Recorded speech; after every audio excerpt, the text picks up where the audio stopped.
Hi, I'm Wayne Thompson, and I have the privilege of serving as Executive Director of Flourish. A little over a year ago, we moved our offices into the heart of the West Side. Since then, we've met many neighbors, great individuals. We are so fortunate to have one of them with us here today. Let's learn more about what it's like to live in the heart of the West Side through their eyes. I'm Ashton Lamb. I've lived in the neighborhood for 35 years. I currently live in the house that I grew up in, the house that my grandpa built. I've been married for 10 years to my husband, and we have a 5-year-old, a 1.5-year-old, and now we have a 1-month-old. I'd say I never felt unsafe when I was a kid, but now, even as an adult, I am very cautious about being outside or having my back to the street. We have a set of rules for Vivian, our oldest. So of course, everybody talks to their kid about strangers, but I feel like we might have a few more rules. We have a pretty large shop. We have and a shed in our backyard. You know, she's only allowed to play in the areas that we can see. If she wants to go behind those areas, well, then we're gonna come with her and make sure that no bad trash has been left. That's what we say. We say bad trash. So she doesn't touch shooter bottles, glass bottles. I had to explain to her what a syringe was when we saw that.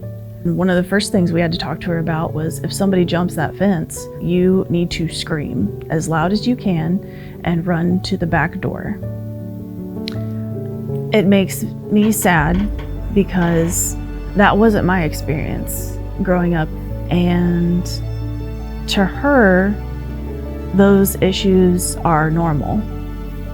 It's hard as a parent to describe those threats and dangers and really make sure that they understand that they need to take that seriously without scaring them.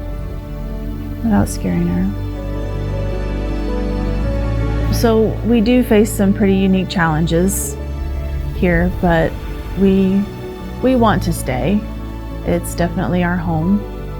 I just have to really applaud Flourish and their efforts, because with a place like Flourish, you feel like you kind of have someone to talk to that will help. It's not easy to create from nothing a common thread in any community.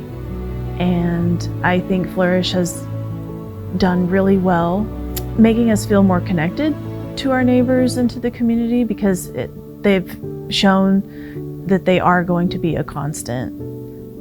The things that we generally like about the neighborhood, it's centrally located, walking distance to a park. It's a very quaint neighborhood. In fact, all of the vacant houses in our neighborhood right now have been bought and renovated and are currently occupied. And I just think that makes such a big difference. A lot of them also have kids, so we've been really happy about that, and we've been able to arrange play dates. So a few years ago, when we were going outside, we would stop and look around. I would ask Vivian, what dangers do you see? Do you see anyone coming? And sometimes we'd just wait a minute to go out. And now I can get her attention, and I can say, hey, your friends are outside playing. Do you wanna go outside? So that's what I hope continues to happen, is that we can see more of the positive and less of the negative.